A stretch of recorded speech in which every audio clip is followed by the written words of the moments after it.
It's all quiet in the underground bunker. Doors closed, locks bolted.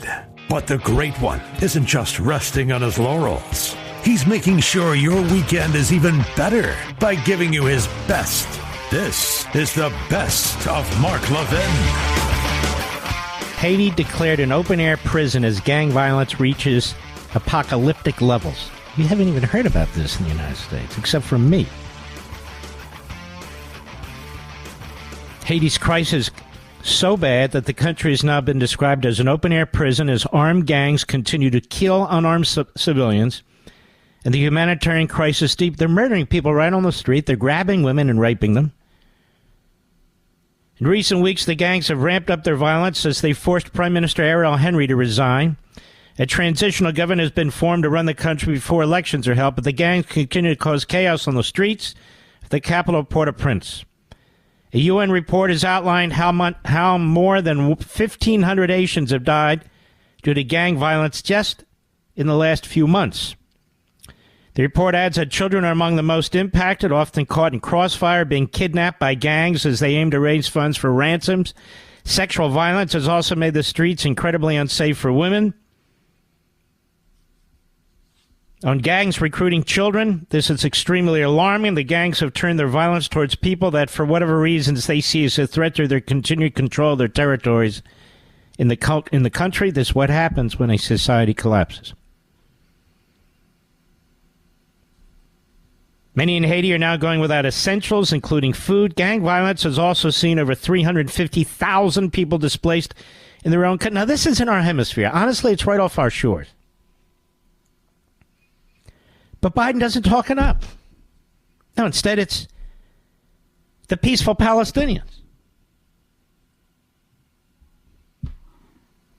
And I'm going to tell you why, because Biden is at heart a racist. That's what he is. That's what he is. It's what he's always been. But he figures he's got the black vote in his back pocket, so he don't have to worry about it. He figures he has most of the Jewish vote in his back pocket, and he might have both of those votes back in his back pocket. So it's the Islamist vote that he has to have. Security. There's no security. There's no rule of law left. The United Nations report said along the northern coast, gang continues to use motorboats to attack, loot, steal from residents, local businesses, humanitarian actors. Oh, it's hell on earth right now. Haiti is hell on earth. And maybe my comments will spark some interest by some people, but it's better to attack the Jews in Israel than I guess it is to the gangs in Haiti. So Biden's really obsessed with this transgender stuff. Really is. There's so many problems with that whole movement, particularly when it affects minors. And you're going to have minors who grow up, and some have. They're horrified by what has been done to them.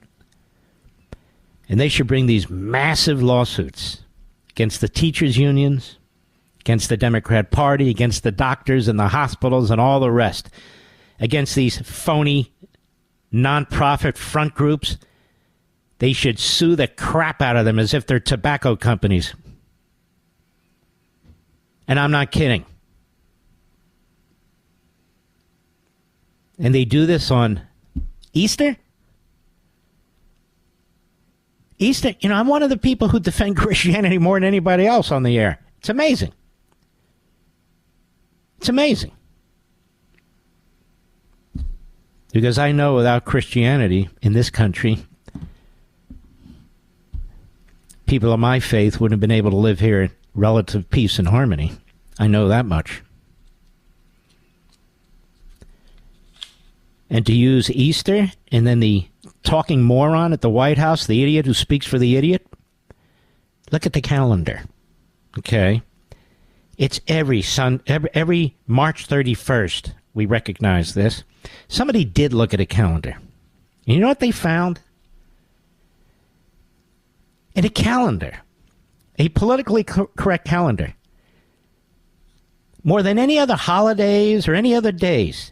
Endless days and weeks and months celebrating transgenderism, LGBTQ. It goes on and on and on. It's like our calendars are now woke calendars. And this is all an obsession of the East Coast elites and the West Coast elites, Hollywood, New York, Washington, the middle of the country, with a vast majority of Americans that are like, what the hell's going on, man? I mean, do what you want, keep your hands off my kids, and I don't have to approve of it, and don't put it on my calendar. Isn't that pretty much the way to sum it up, Mr. Producer? So there's Joe Biden. It's Easter, so you know there's going to be a good laugh. The truth is that Joe Biden likes to hide the Easter eggs and then tries to go find the eggs that he hid. Did you know that, Mr. Producer? And I understand he couldn't. So no religious symbols on the eggs. You know, we want to keep this holiday very secular. Excuse me, it's a religious holiday. No, we're going to keep it, you know, it's like Ramadan, very secular. But Ramadan said, hey, don't challenge me. And by the way, a reporter says to him, I think one of the Fox reporters, you understand what you did here. And the reporter, what Speaker Johnson said, it was terribly inappropriate what you did. And he says, well, Speaker Johnson's not informed. Not informed about what? I didn't do it. Yes, you did, you idiot. Or maybe he didn't, but somebody did it for him, one of the Obama staffers, you know. Does anybody know what an oyster bunny is? Now, look, I don't pretend to be Christian here. I don't know what an oyster bunny is. What's an oyster bunny? Well, we're about to find out. Here's Biden. Cut one, go. Thanks, everybody. And by the way, say hello to oyster bunnies. Come on up, bunnies. Get up here so they can see you. He meant Easter, of course, but it turns out it's oyster. And you know, any excuse to do this, Mr. Producer, go ahead. What are they? Kan ikke identify Neil? The ghost track? They have an eye. It costs if you gave them with the withdraw, bringing U.S. home troops from home, and the.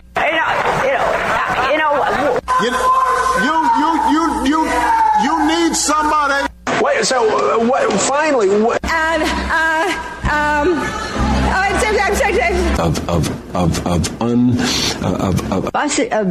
And budget. But resist we must, and we will much about that be committed. I'm a warrior.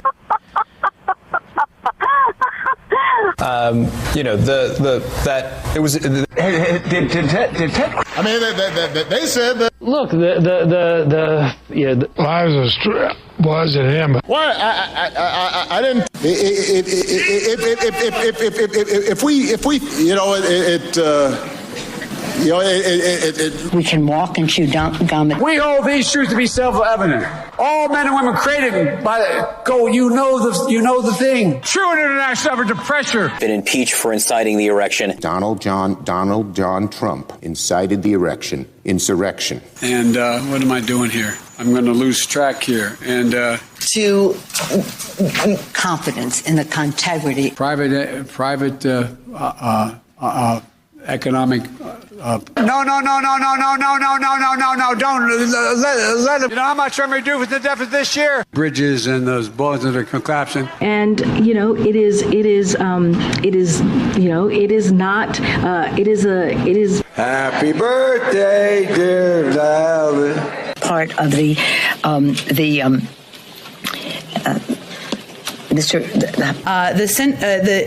I introduce some of you to some of the leadership of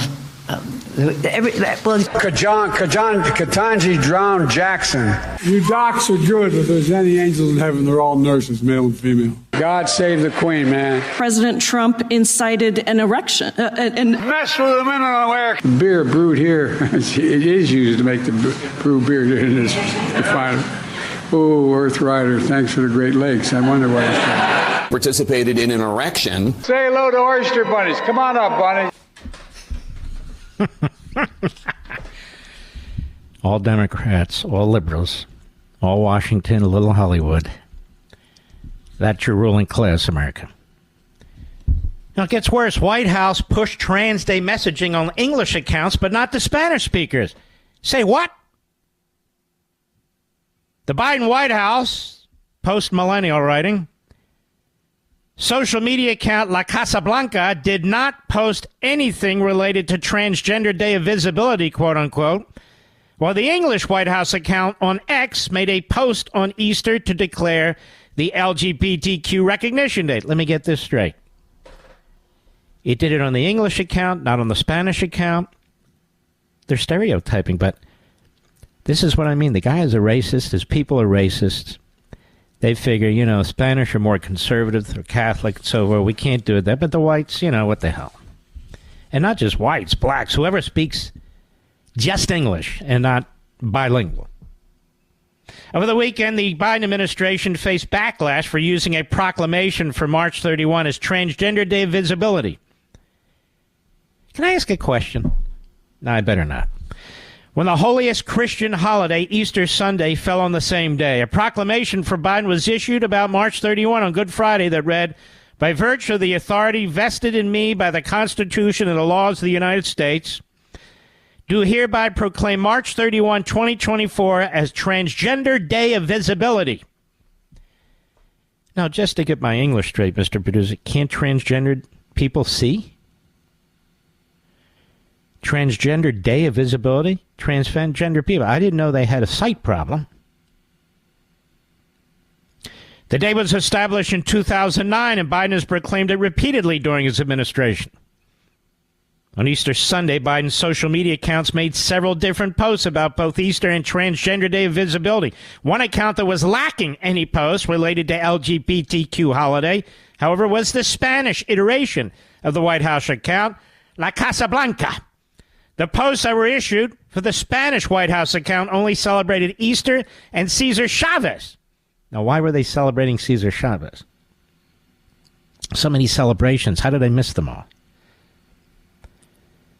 Now, of course, ladies and gentlemen, Cesar Chavez, I wrote about it, and we've talked about it here over the years. Excuse me. Cesar Chavez went down to the southern border with his newly minted union members, Farm Workers Union, with Walter Mondale, with Ralph Abernathy, who had been the right hand of Martin Luther King, with Eugene McCarthy. And they went down there and they talked about, quote-unquote, wetbacks coming across the border. Cesar Chavez used the term wetbacks. We played it. He said it on a San Francisco radio show. We have that, but why bother right now? Remember that, Mr. Producer? And they supported and defended all efforts to secure the border and throw all illegal aliens out of the country because he was trying to unionize Hispanic workers, American citizen Hispanic workers. Today, of course, they celebrate him, but they don't know what he stood for. He was opposed to massive migration, legal, and was opposed to illegal immigration completely. And he saw it as a way of the government to undermine his workers' movement. Not today. And so they're celebrating Cesar Chavez. I remember Obama had a small statue, I think, a bust of Cesar Chavez in his office. Because they're stupid. They don't even know what the hell they're doing. It doesn't matter. They're rewriting history. In contrast, the English White House account on X made an Easter post similar to the Spanish post. However, the other post on March 31 stated, "Transgender Americans are part of the fabric of our nation. On Transgender Day of Visibility," again, apparently transgender people can't see very well, "our administration honors the extraordinary courage of the transgender," and so forth and so on. The extraordinary courage.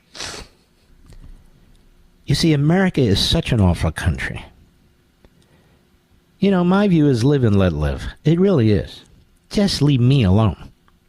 Don't tell me what to think. Don't tell me what to do. Get your finger the hell out of my face. Stop changing my calendars. Don't brainwash my children.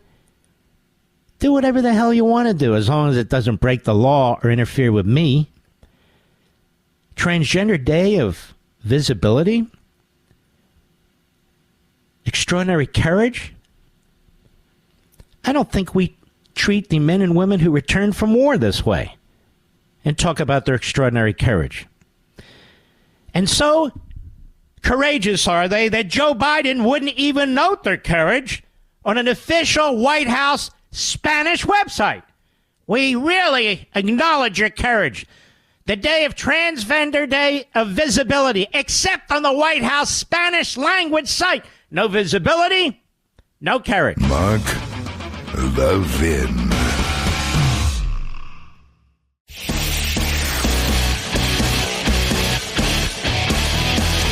Making your weekend even better. This is the best of Mark Levin. I don't know, I'm getting into kind of the Joe Biden gibberish mode. Now, this is very serious. These gag orders being issued by these judges, as discussed last week, against Donald Trump are outrageously unconstitutional. They just want to shut him down. He's in the middle of a presidential campaign. I talked about this so-called judge, Reggie Walton, and I believe that ethics complaints should be filed against him. What he did was grotesque on CNN. CNN is really a beehive of poison, cancer, and other forms of reprobates. But I want to read this to you. This is the judge's daughter who's handling this Manhattan case involving this guy Bragg. His name is Judge Merchant. The daughter of the judge, writes Red State, Brittany Sheehan, presiding over Donald Trump's New York hush money trial, it's a non-disclosure agreement trial, has two significant Democratic clients who have raised over $93 million in campaign donations by fundraising off the criminal case. You aware of this, folks? These clients, Representative Adam Schiff and the Senate Majority PAC, I believe that's Schumer's, are clients of Authentic Campaigns, a Chicago-based progressive political consulting firm with Lauren Merchant, the daughter of Manhattan Supreme Court Justice Juan Merchant, is president. Okay, you got that? So the judge's daughter is a massive Democrat political left-wing operative. Her group has raised over $93 million in campaign donations, fundraising off the case that her father is in charge of. In August, Judge Merchant rejected Trump's first recusal motion, but Trump spokesman Steve Chung says the evidence of bias is even clearer now, telling the New York Post Authentic Campaigns, and thus the judge's daughter, is actively making money from this sham attack against President Trump, rendering Judge Merchant conflicted out. 100%. 100%. Adam Schiff's Senate campaign has garnered a staggering $20 million in donations since it started seeking contributions based on Trump's 34-count indictment last April in the case that the daughter's father is the judge in. Now, Schiff's fundraising email reads as follows.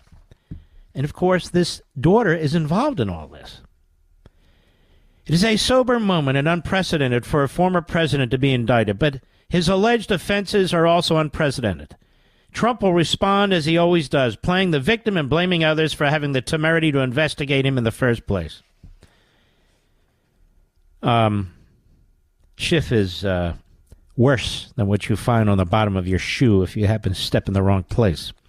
The Senate Majority PAC, a super PAC linked to Senate Majority Leader Chuck Schumer, it's his PAC, has received, ready, $73.6 million in donations since it began sending out fundraising emails following Trump's indictment. So the judge's daughter is raising millions off of this. The PAC sent an email that said, breaking news, Donald Trump indicted by Manhattan grand jury. This is an important moment for our democracy. But our work isn't over. We must continue protecting our Senate majority from GOP extremists. Please rush $10 becomes $60 to help defend the Senate.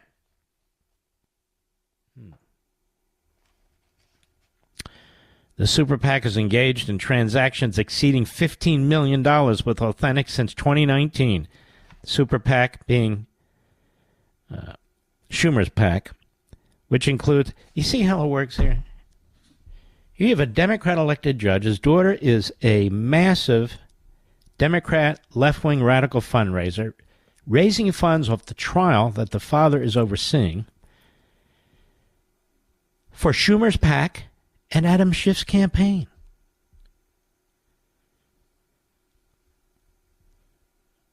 And Trump has been attacking the father and the daughter over this, and so he issues a gag order.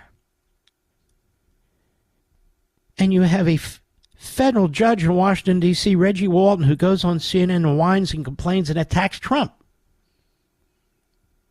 While, of course, giving a pass to Schumer and all the other clowns.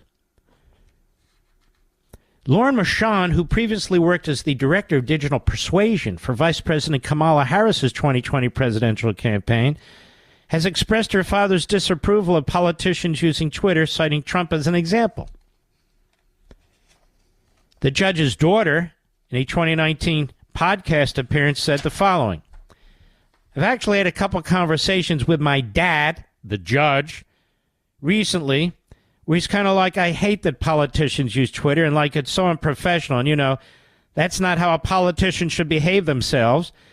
She can't speak English either. And I explained that like, yeah, I think there are a lot of instances where it is not used in like when our president, meaning Trump, tweets anything that he thinks, like that's not what he should be using it for. So Trump took aim at Mershon and his conflicts of interest in several social media posts made this week. Now, if we had a real media, they'd be demanding this guy's recusal. This is a contemptible outrage, just like the judge, so-called judge, Walton, the other day.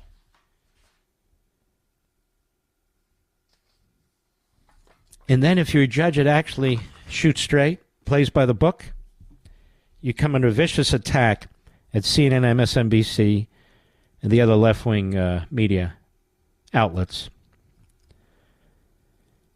And so this was what we have now from Reuters. Reuters is one of the worst.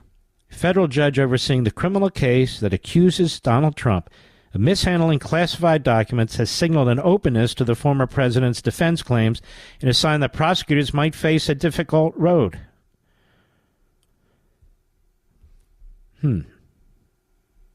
U.S. District Court Judge Eileen Cannon,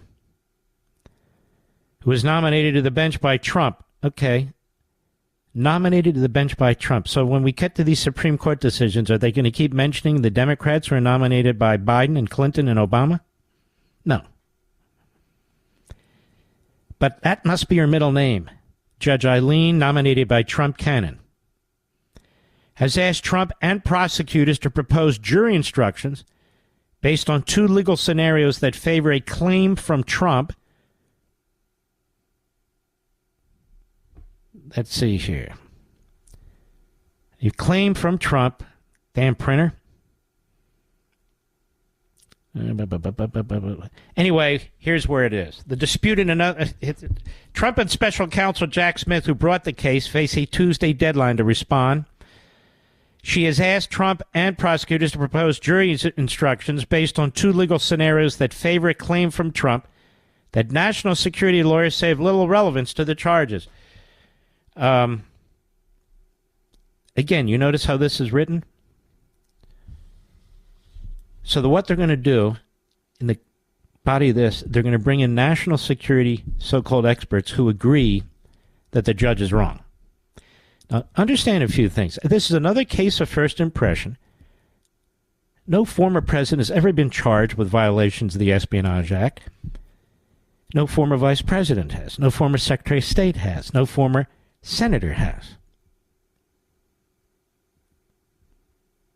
You have a court who is more favorable to the views of one party versus the other, and you're seeing orders and decisions that are reflective of that, said Brandon Vatt Grack, a former Justice Department national security official. Why did they pick him? I worked at the Department of Justice. There's many national security officials we had there. They picked him because they knew his answer, because he's an a-hole. Trump has pleaded not guilty to charges accusing him of knowingly retaining blah, blah, blah. At issue is Cannon's recent order and Trump's claim that he treated the documents as personal under a 1978 law. That's the Presidential Records Act.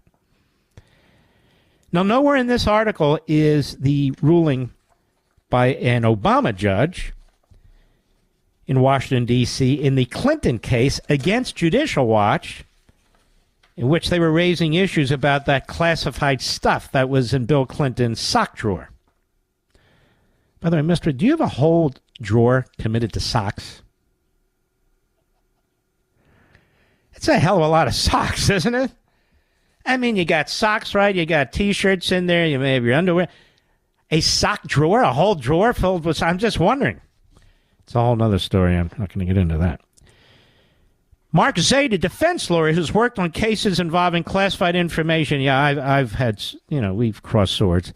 Said he's unaware of an instance when a document produced by a federal agency was declared a personal record by a president. And tell me, Mark, being a defense lawyer and all that, are you aware of any case where a former president was a defendant? You'd say, I'm not aware of any case where a president has declared a classified document or a federal agency has declared personal record by a president. There'd be no circumstances other than this one, you moron. Allowing a jury to consider these claims would give Trump a fighting chance in a jury trial that would never likely exist in another case. This is a one-off case. This is the only case of its kind in American history. It's a one-off case. That's why you've never heard of it, you schmuck. That's why. Can you imagine if I had a full-time podcast, Mr. Producer? My hands wouldn't be tied. And then they go on, Canada's escaped the ire of Trump, and, then they get in their innuendos and so forth. So the media are all in for the prosecution. Now, if we're talking about a mass murder, illegal alien, and you want the book thrown at him, you'd be called all kinds of names. Oh, obviously you're racist. What's wrong with you? But here in the case where the judge is actually taking these issues seriously, there's motions being filed, she's not predetermining anything. This is a case of first impression, as we lawyers call it.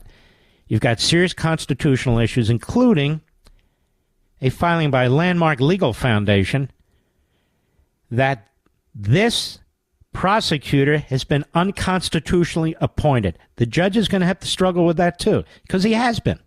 We have an appointments clause. We also understand delegation. But you can't delegate prosecutorial authority to an individual who's not part of the federal bureaucracy, that is the federal government, without going through the appointments clause. You can delegate it to, say, a U.S. attorney, because they already went through the confirmation process. But you can't delegate it to somebody who's never gone through the confirmation process and has never been, and at the time of the appointment is not part of the federal government.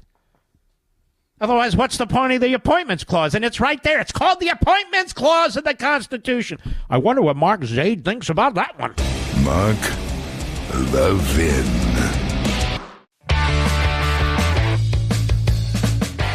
You're listening to the best of Mark Levin. Folks, I want you to bear with me. I want to demonstrate to you why I've been talking for months and why I'm explaining that this administration is an anti-American administration from sea to shining sea, with open borders, with its war on people of faith, with its war on parents.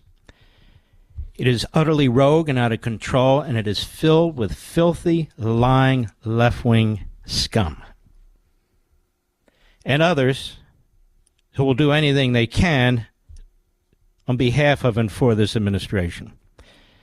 This hatred for Israel is a reflection of their hatred for America.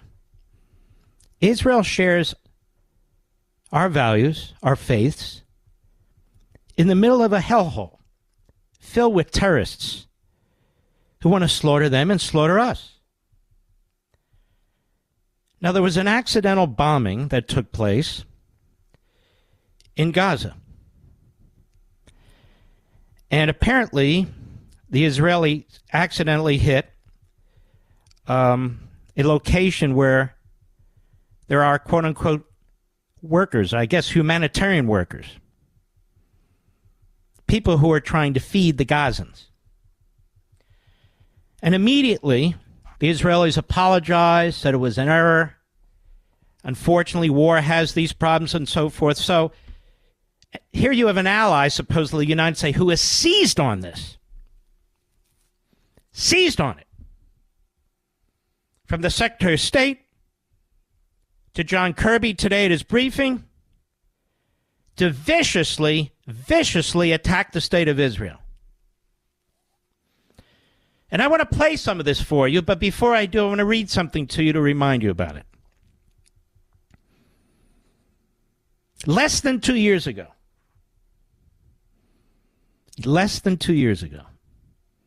CBS News, a U.S. drone strike killed an aid worker in Afghanistan. Many of his family and colleagues still stranded there. It killed 10 civilians. You remember that, Mr. Producer?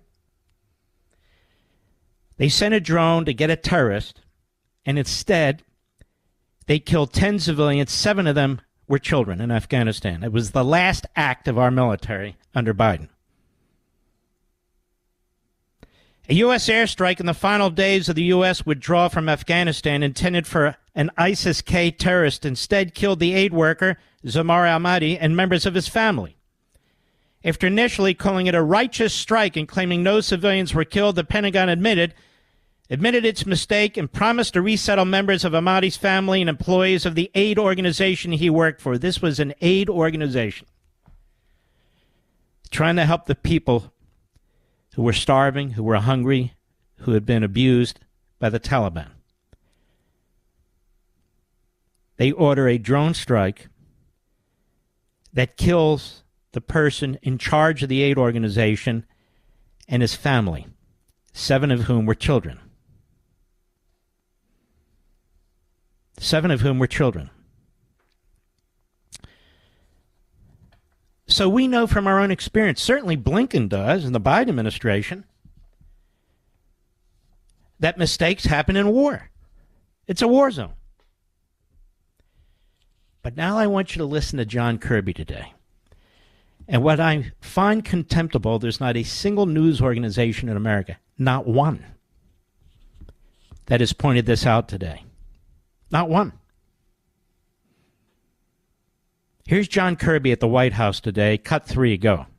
We were outraged to learn of an IDF strike that killed a number of civilian humanitarian workers yesterday from the World Central Kitchen, which has been relentless in working to get food to those who are hungry in Gaza and, quite frankly, around the world. We send our deepest condolences to their families and loved ones.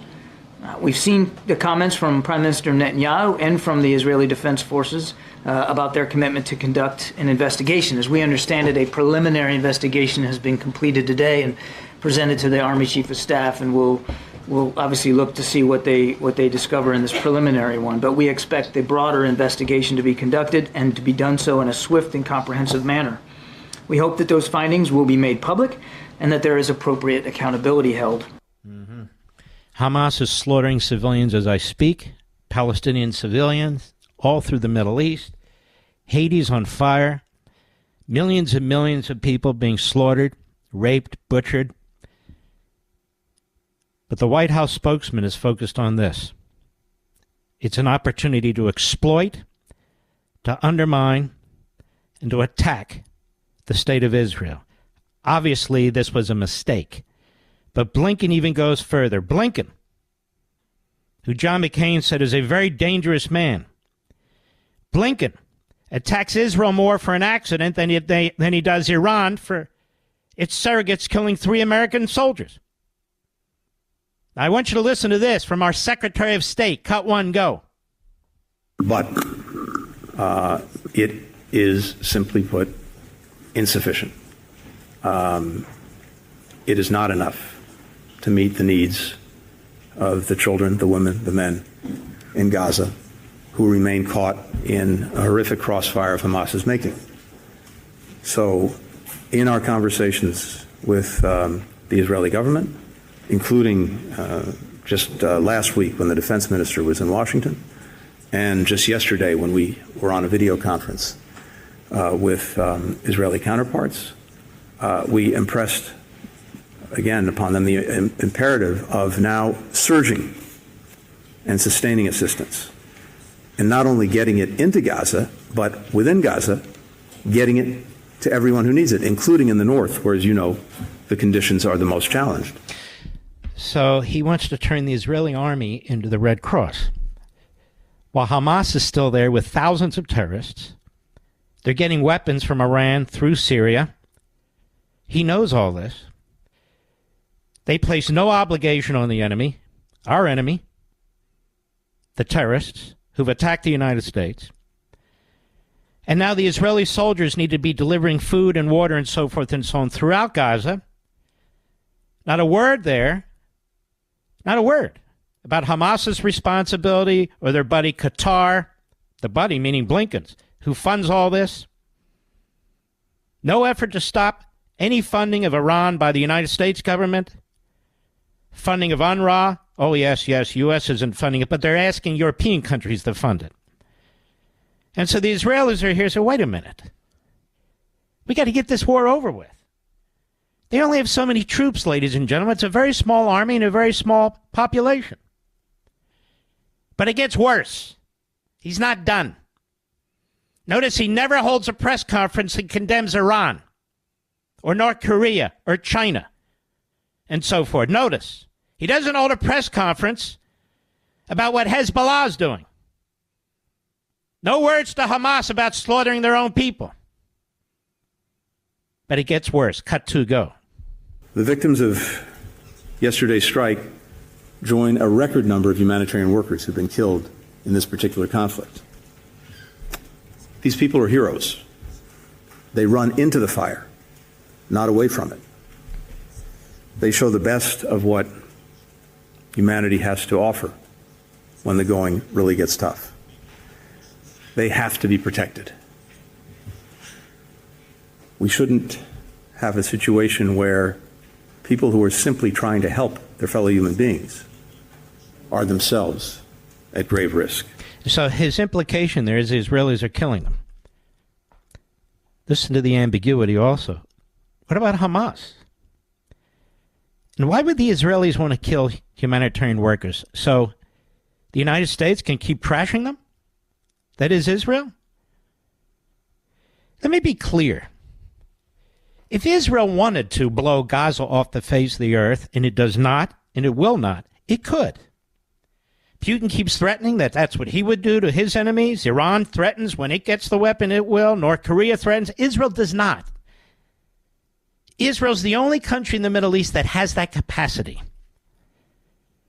And there have been experts on and on. This gentleman Spencer, who will be on my show on Saturday, from West Point, an expert on military strategy, says the Israeli army, the IDF, has conducted itself like no other army on the face of the earth in the history of mankind.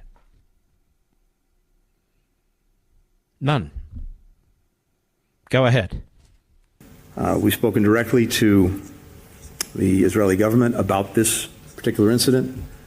We've urged a swift, a thorough, an impartial investigation to understand. They don't need you to tell them that. They've already started one. They already did. And so now this is drama. So now he's coming out, he's making these statements. More people are being slaughtered on our southern border tonight than were killed in this terrible accident, effectively. More people are being slaughtered in 5 minutes in most of the rest of the world than here. The Israelis said it was an accident. They take responsibility for it. Then he blames them for all these other horrors in Gaza when it comes to these workers and so forth. We know Hamas is a terrorist organization. We know Israel is not. And this is the sort of stuff that is spreading anti-Semitism in our own country, Jew hatred in our own country, by Blinken, by Kirby. And it's getting worse and worse and worse, and we, the people in this country, are going to pay the price for this.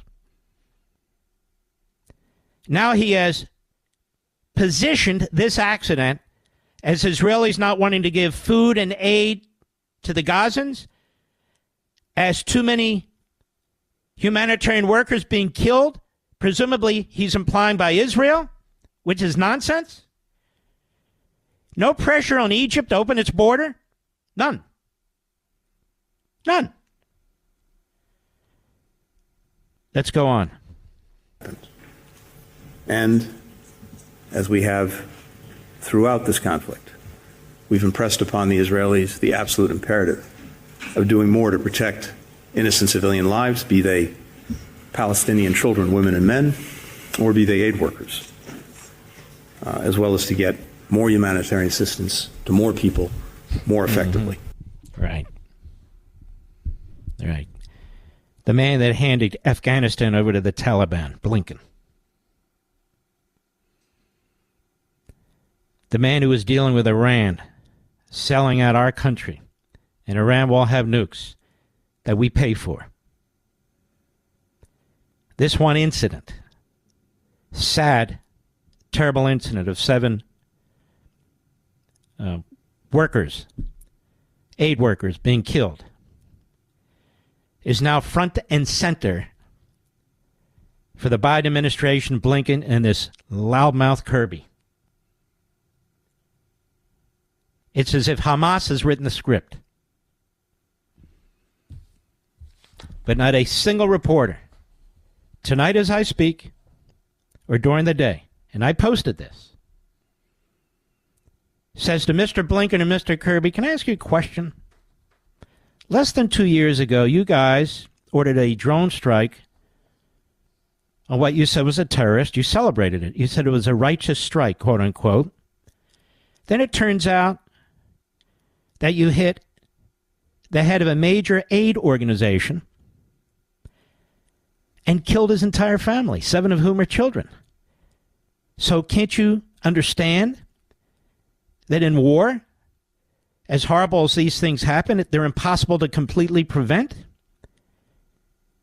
Given your record, Mr. Kirby, given Mr. Biden's record and Mr. Blinken's record and Mr. Austin's record? So tell me something, America. Why hasn't a single reporter asked the question? Why hasn't a single reporter answered the question? The U.S. government has resettled 11 of the 144 individuals who were affected by the drone strike. 11 out of the 144 as of August 2022. And the others are represented by the ACLU. They're representing Ahmadi's family members. Mark Levin.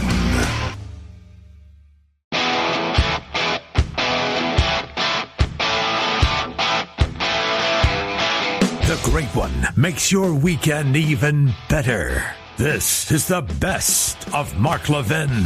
I'm going to discuss something nobody discusses. 1 million simulations show that the debt in the United States is on an unsustainable path. U.S. national debt is on unsustainable course. Simulations show. This is Fox Business. Wow. What does all that mean? What does that mean, unsustainable path? Well, what it means is we're going to have a depression. Inflation, stagnation, then inflation. Now let's dig into this. The United States is almost certainly on an unsustainable path with regard to the astronomical rise in its national debt, according to 1 million simulations run by Bloomberg. 1 million computer simulations. Wow. Bloomberg reported that it conducted 1 million simulations on the U.S. debt outlook and found 88% of them borrowing is on an unsustainable path. And the findings come after a forecast by the Congressional Budget Office that indicates the national debt will grow to an astounding $54 trillion in the next decade, next 10 years. It's at $34 trillion right now. The result of an aging population, rising federal health care costs. That's not why. Because these politicians spend like drunken Marxists. That's why. Payments are expected to triple from nearly $475 billion in fiscal 2022 to a stunning $1.4 trillion in 2032. That's interest. That's payment for interest. In 8 years, $1.4 trillion. By 2053, 30 years from now, the interest payments are projected to surge to $5.4 trillion. To put it into perspective, that'll be more than the U.S. spends on Social Security, Medicare, Medicaid, and all other mandatory and discretionary spending programs combined. Combined.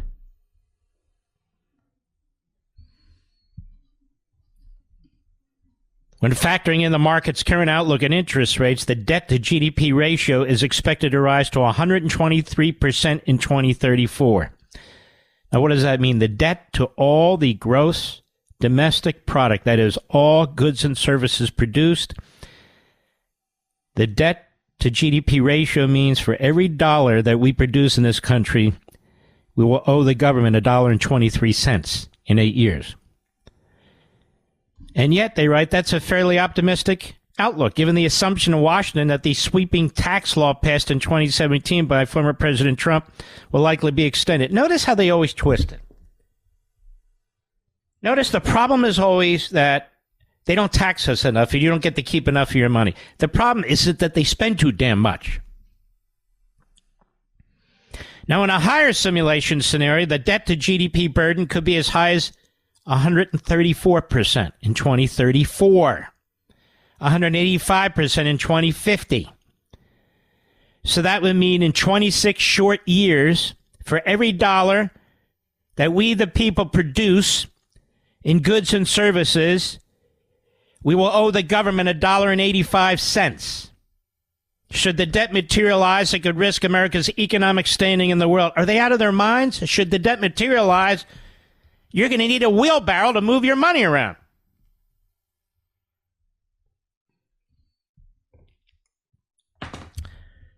I'd like to always take these issues deeper. We sit here, we wring our hands, we shake our heads, and then I say to myself, but do the majority of the American people, but certainly a majority of the ruling class does not, do they really give a damn about anything but today?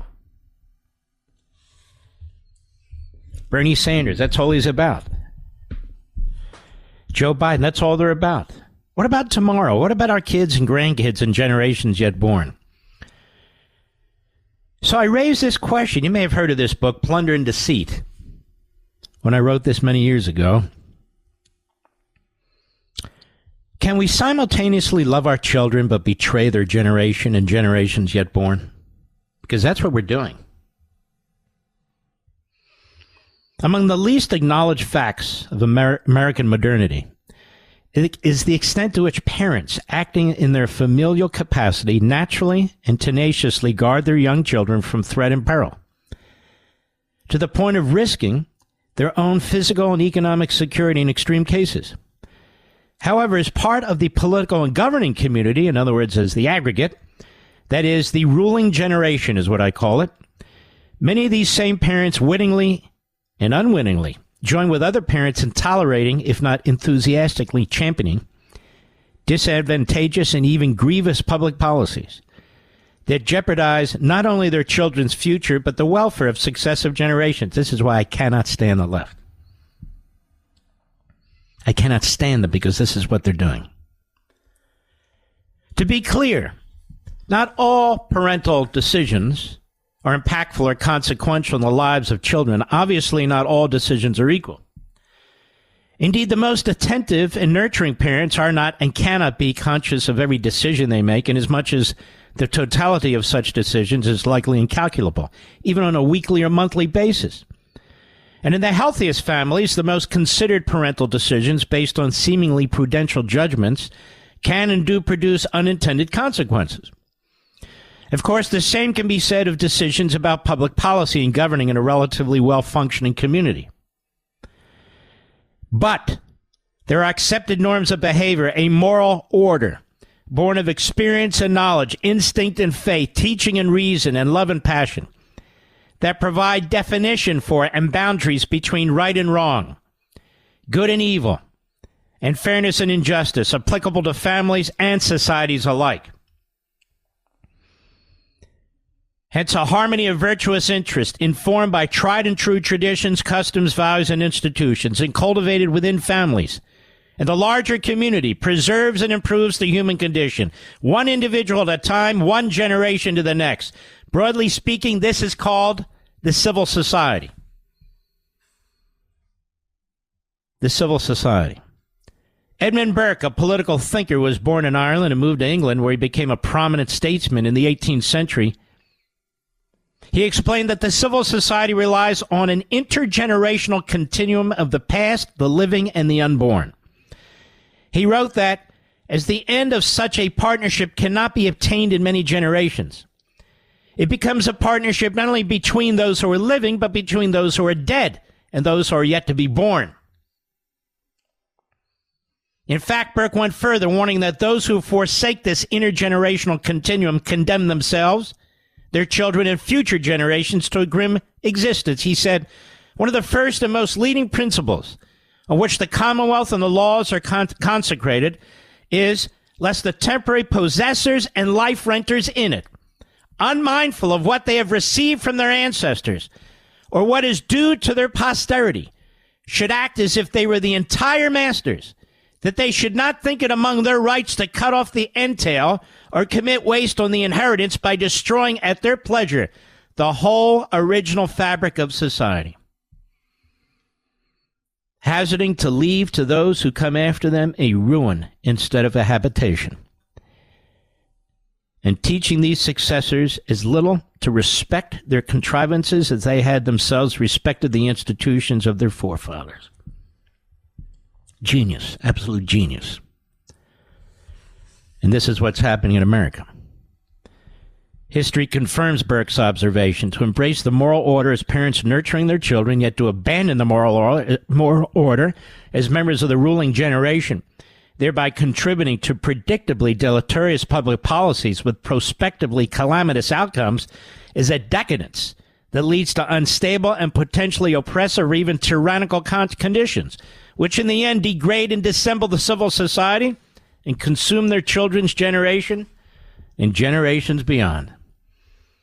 Reformation and recovery may be possible, but difficult and complicated, and typically only after the exaction of an enormous human toll. Tell me, how many people write like this? I'm just saying, Mr. Producer. I'm in a different world, a different mindset when I sit down and write. I just am. Burke's commentary was motivated by his reflections on the decade-long French Revolution, his revulsion at the anarchy and horror it unleashed.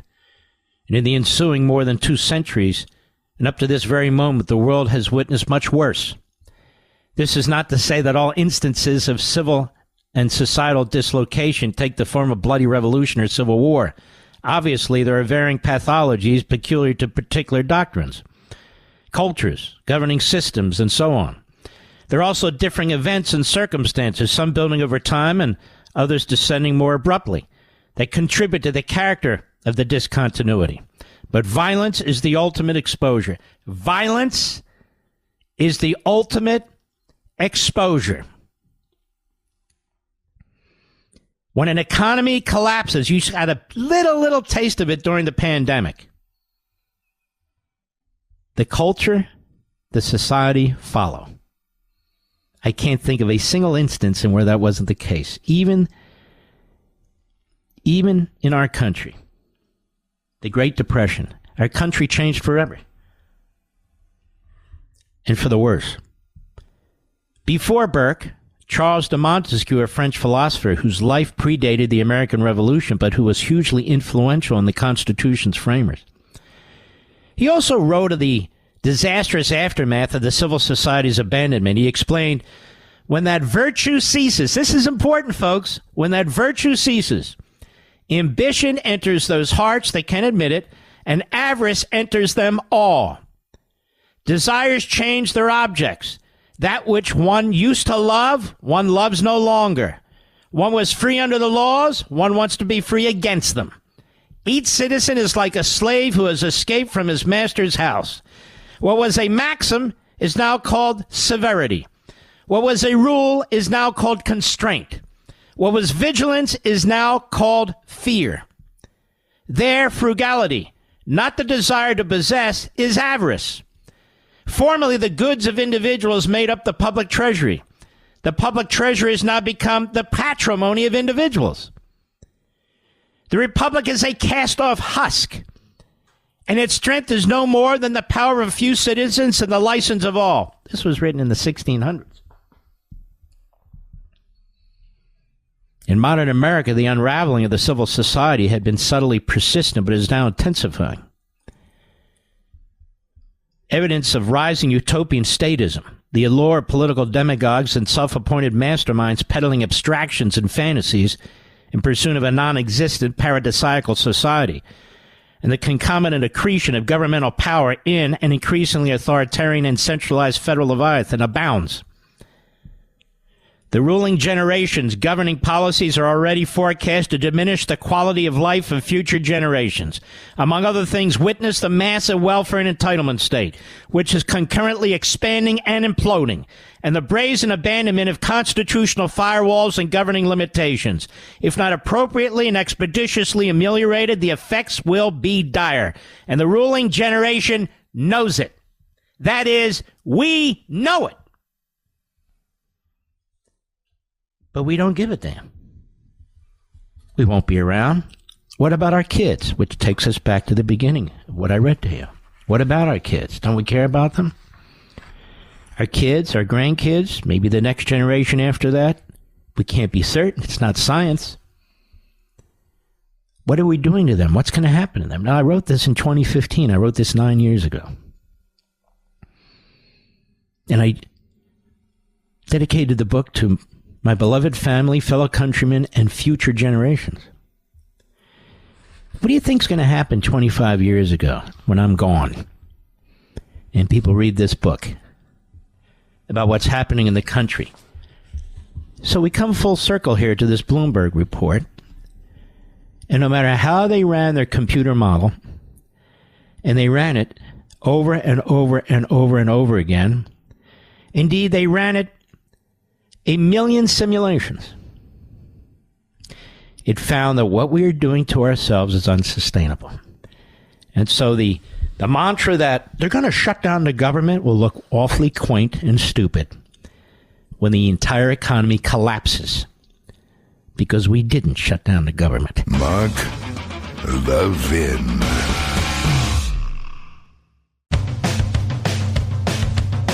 We're giving you nothing but the best of Mark Levin. I have to admit to you, I'm beyond furious this evening. 80% of the American people support Israel. They support their efforts to defeat Hamas. Almost 90% of the Palestinians support Hamas and the slaughter of October 7th. A majority of young Democrats support Hamas. And the Biden administration supports Hamas. And it will not allow the Israelis to destroy it. That is the bottom line, all the static aside. Joe Biden is sold out to Iran because, in my view, Iran is withholding its nuclear breakout till after the election. Joe Biden paid the Iranians $6 billion for hostages. Joe Biden has allowed to flow into Iran over $100 billion more money than has been sent to Ukraine. Iran killed 3 red-blooded American soldiers, and they didn't pay any price for it. None. You don't know this, but every day and every night, hundreds of missiles are being fired into Israel from Lebanon by Hezbollah. So even if Israel were to surrender to Hamas, who's going to stop that?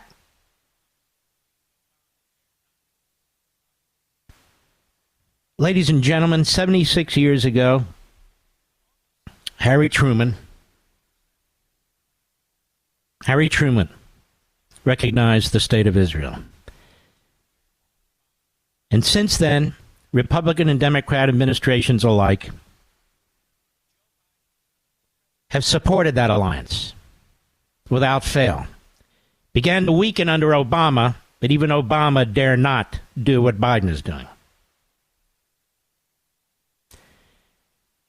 And almost 6 months to the day after October 7th, here we are on October 4th, mark this date down in your calendar, that 76-year bond has been destroyed. Joe Biden is the only president since Truman forward to destroy that bond.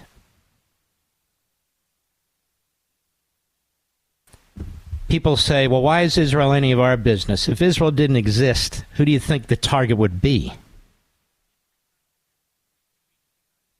The Iranians want to kill Secretary Pompeo, John Bolton, and others, and they've attempted to. The Iranians actually have a foothold in our hemisphere now in Central America. Why? Because of Israel? Iran is building nuclear weapons on intercontinental ballistic missiles, intercontinental, to reach the United States. The Houthis are attacking American ships in the Red Sea. Iran has a ironclad alliance with China. It's providing China with oil that Donald Trump had cut off. It's providing Russia with drones. And there is an axis of evil with Iran, North Korea, Russia, and China. That's not an axis of evil against Israel. It's an axis of evil against us. How many more allies are we going to throw under the bus while our enemies get stronger and stronger and build better and better alliances? And how many more countries are going to want to be aligned with the United States under these circumstances? The most horrific things are now being said today, prior days, but today especially. Like a chorus of Jew-hating, anti-Semitic, Israel-hating Democrats. And let me be clear. This is the Democrat Party. This is the Democrat Party. Anthony Blinken is one of the most loathsome stomach crawlers on the face of the planet. And I want to remind everybody that it was Biden who ordered the drone attack. They killed an aid worker in Afghanistan and the 9 of his family members, 10 of them, including 7 children. And when that took place, he went to Rehoboth Beach. He didn't apologize. He didn't bend over backwards. Nobody said that better never happen again. And he unleashed holy hell as we were surrendering in Afghanistan. 13 U.S. servicemen murdered. God knows how many Americans are still there, if they're even alive. He doesn't care about human life. When Obama was president of the United States, he used drone attacks left and right. He was condemned by it, by human rights groups and leftists. And under the Obama-Biden administration, upwards of 800 civilians died as a result of drone attacks, including 3 American citizens. Nobody blamed the United States military. Nobody blamed Obama specifically. Nobody said this better never happen again. That attack in Yemen, multiple drones were launched, and they hit a 3 or 4 car procession and blew them off the face of the earth. Our intel said that those were terrorists in there. But they weren't terrorists. It was a wedding party. A wedding party. And 27 innocent civilians in Yemen were killed. 27. In one attack.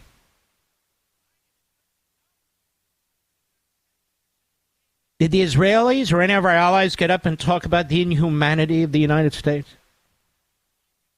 Did they? Where's the data? How many civilians in Gaza have been killed by Hamas? I'm looking. There's none. They don't provide any. How many aid workers have been killed by Hamas? We don't have any data. Biden and Blinken know that about 70% of the aid that goes into Gaza winds up with Hamas. Egypt won't open its borders so that people can leave and go into the Sinai Peninsula.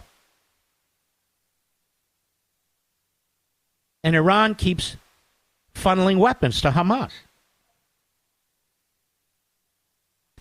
And Biden today demands a ceasefire because the river to the sea crowd in the United States demands a ceasefire, which means Israel will surrender the way we surrendered in Afghanistan, but the result will be far worse than even what took place in Afghanistan. A ceasefire. When Hamas's top officials in the last 4 battalions are surrounded. A ceasefire. Look at all the incoming Israel's taking from the United States and from our media and the Democrat Party. Jake Tapper is a slimeball in the worst order. Dana Bash is a puke. Wolf Blitzer is a serial liar. Joe Scarborough has become a loathsome anti-Semite. The media are all in. Many of us have asked ourselves over the decades, how could a so-called civilized society like Germany,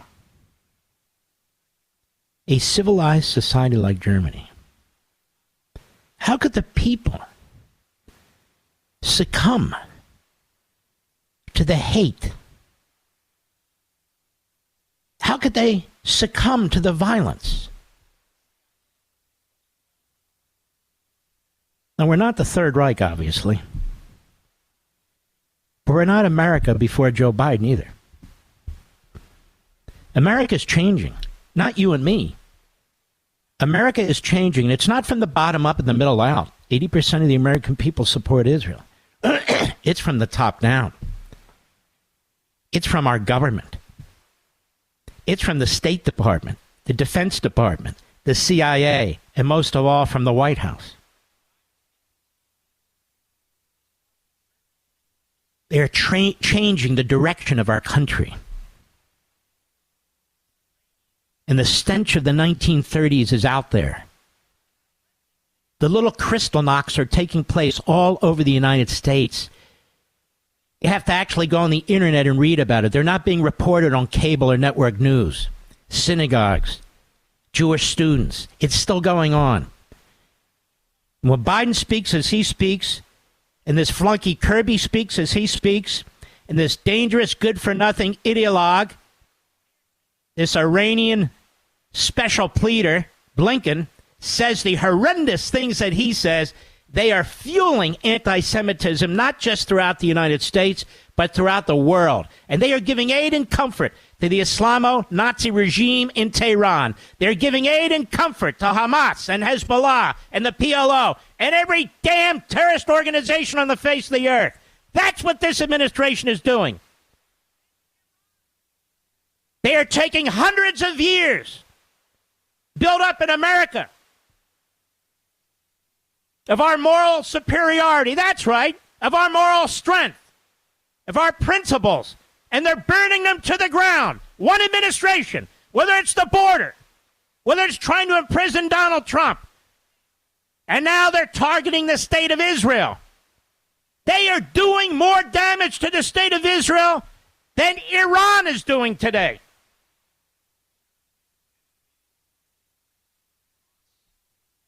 I want you to listen to this. This is Antony Blinken at a news conference. It's not just any news conference. He's in Brussels, Belgium, with our NATO allies. And I want you to hear what he says in front of them and to the entire world. Cut 22, go. Now, of course, what happened after October 7th could have ended immediately if Hamas had stopped hiding behind civilians, released the hostages, and put down its weapons. This is a throwaway line because Hamas is held to no standard whatsoever. And oddly enough, this guy's so sick, he says, because they're terrorists, we don't have to hold them to a standard. Excuse me? We don't expect anything from them. What? They're holding 5 American citizens, you bonehead. Go ahead.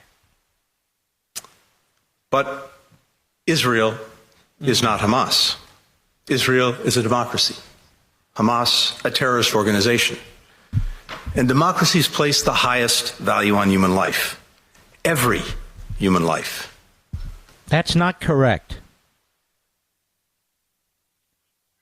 This man is unfamiliar with World War II. He's unfamiliar with the Civil War. He's unfamiliar with World War I. He's unfamiliar with the Vietnam War.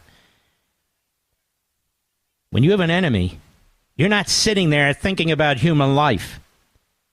You must destroy your enemy. Your enemy is weaponized. Your enemy has attacked your own people. Your enemy is seeking to destroy. Look at the moral equivalence. He's creating a moral equivalence between free nations and the terrorists. He says, but we're not the terrorists like them. We care about every life. No, we don't. We want every terrorist rubbed out, removed from the face of the earth because they threaten us. We want criminals. We want them put in prison. Why? Because they threaten us. Go ahead.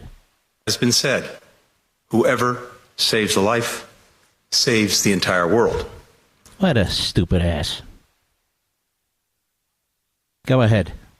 Our strength. It's what distinguishes us from terrorists like Hamas. If we lose that reverence for human life, good Lord, we risk becoming indistinguishable from those we confront. Well, then you're a terrorist because you're funding Iran, you're funding Hamas, you're funding the Houthis, you're funding the PLO, you're funding Hezbollah. Then you, sir, are a terrorist, even worse. Through your policies in funding Iran, you're funding China with oil. They have 2.5 million Muslim Uyghurs in prison camps. You're responsible for that. You jerk. You're responsible for every death in Afghanistan as a result of what you did. And when you were Deputy Secretary of State, you were responsible for 800 civilian deaths as a result of drone attacks. So I guess you're the terrorist.